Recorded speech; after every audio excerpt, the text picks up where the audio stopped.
ओम नमो भगवते वासुदेवाय. सार्थ सुबोध ज्ञानेश्वरी. लेखन व वाचन सौ मनीषा भास्कर अभ्यंकर, महाराष्ट्र, मिरज 416410. अध्याय 13वा. क्षेत्र क्षेत्रज्ञ योग. ज्ञानलक्षण भाग 23. आचार्योपासन भाग 6वा. ओव्या आहेत 410 ते 420. नवनवोन्मेष व्यक्त करत ज्ञानदेव शिष्याचे श्री गुरुंवरील प्रेमाचे वर्णन करत आहेत. तया अनुरागा वेधू लावी, एक पत्नी व्रत घेववी, क्षेत्र संन्यासू करवी, लोभा करवी. श्री गुरुच्या त्या प्रेमाला माझा छंद लावीन व त्या प्रेमाकडून एकपत्नी व्रतच घेववीन आणि त्यांच्या लोभाकडून क्षेत्र संन्यास करवीन, म्हणजे त्यांचा लोभ मला सोडून दुसरीकडे कोठे जाणार नाही असे करीन. चतुर्दिक्षु वारा, न लाहे निघो बाहिरा, तैसा गुरुकृपे पांजिरा, मीची होईना. वारा किती जरी धावला तरी तो जसा 4 दिशांच्या बाहेर निघू शकत नाही, त्याप्रमाणे मीच गुरुकृपेला पिंजरा होईन.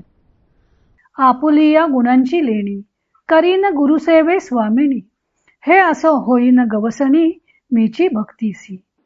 गुरुसेवा जी माझी मालकीण, तिला मी आपल्या गुणांचे अलंकार करीन, हे असो. एवढेच काय, पण गुरुभक्तीला मीच गवसणी होईन. गुरुस्नेहाची वृष्टी, मी पृथ्वी होईन तळवटी, ऐसिया मनोरथांची या सृष्टी, अनंता रची. गुरूंच्या स्नेहाच्या वृष्टीला मीच खाली पृथ्वी होईन, याप्रमाणे मनोरथांची अनंत सृष्टी तयार करतो. म्हणे श्री गुरुचे भुवन, आपण मी होईन, आणि दास होऊन करीन दास्य तेथीचे. तो म्हणतो, श्री गुरुचे राहते घर मी स्वतः होईन व त्यांच्या घरचा चाकर होऊन तेथील चाकरी मीच करीन. निर्गमागमी दातारे, जे ओलांडी जती उंबरे, ते मी होईन आणि द्वारे द्वार पाळू. श्री गुरु बाहेर जाते वेळी व घरात येते वेळी जे उंबरे ओलांडतात ते उंबरे मी होईन, आणि घराची द्वारे व दारांवरील राखण करणारे गडी पण मीच होईन. पाहू आम्ही होईन, तिया मीची लेववीन, छत्र मी आणि करीन बारीपण. श्री गुरूंच्या खडावा मीच होईन व त्या खडावा त्यांच्या पायात मीच घालीन, व त्यांचे छत्र मी होईन व छत्र धरण्याचे कामही मीच करीन. मी तळ उपरू जाणविता, चवर धरू हातू देता, स्वामी पुढे खोलता होईन मी. श्री गुरुला खाली वर जाणविणारा चोपदार मीच होईन, त्यांच्यावर चवरी धरणारा मीच होईन, त्यांना हात देणारा मीच होईन, आणि श्री गुरु पुढे चालणाऱ्या वाटाड्याही मीच होईन. मीची होईन सागळा, करू सुईन गुरुळा, सांडिती तो नेपाळा, पडिगा मीची. श्री गुरूंचा झारी धरणारा शागिर्द मीच होईन व त्यांना चूळ भरण्याकरता पाणी मीच घालीन, व ती चूळ ते ज्या तस्तात टाकतील ते तस्तही मीच होईन.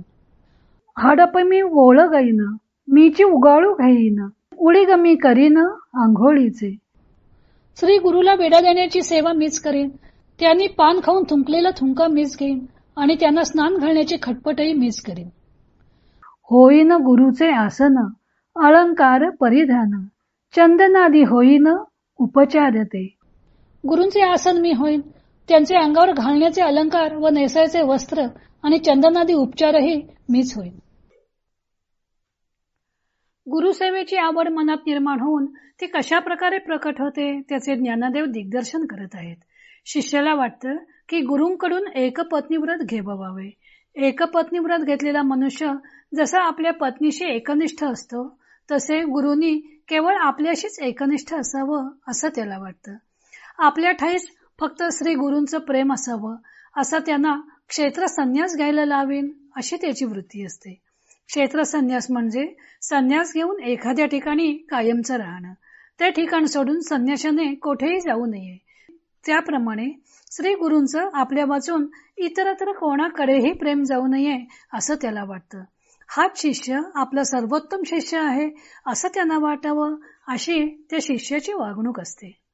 ज्ञानदेवांनी आणखी एक कल्पना केली आहे की वाऱ्याला जसे 4 दिशांमध्ये कोंडून घालावं, त्या 4 दिशा ओलांडून त्याला जाता येऊ नये, त्याप्रमाणे गुरुकृपा आपल्यामध्येच कोंडून घालावी.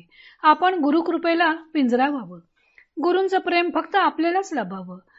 यासाठी शिष्याने सद्गुण धरणे आवश्यक आहे. म्हणून ज्ञानदेव म्हणतात की गुरुसेवा रूपी स्वामिनीला मी माझ्या सद्गुणांची लेणी लेववीन. मी गुरुभक्ती रूपी तंबोऱ्याची गवसणी होईन. गुरुकृपारूपी जलधारा जेथे बरसतील तेथे मी पृथ्वी होऊन राहीन. असा तो शिष्य नाना कल्पना करत असतो. ध्येय फक्त एकच असतं आणि ते म्हणजे श्री गुरूंची सेवा. पुढे ज्ञानदेव मनोराज्य करतात की गुरुदेव जेथे राहतात ते घर आपणच व्हावं. त्यांच्या चरणांचा दास होऊन तेथील सर्व कामे आपणच दास्यभावाने करावीत. घराचे द्वार, द्वारपाल, उंबरठा सर्व काही आपणच व्हावं. त्यांच्या चरणातील पादुकाही आपणच व्हावं. त्यांच्या मस्तकावर छत्र आपणच धरावं. चोपदर आपणच व्हावं. चौरी आपणच धरावी. त्यांना हात देणारा आपणच व्हावं. वाटाड्याही आपणच व्हावं. आपणच शागिर्द व्हावं. त्यांची पाण्याची झारी आपणच व्हावी. तस्त आपणच धरावं आणि तस्तही आपणच व्हावं.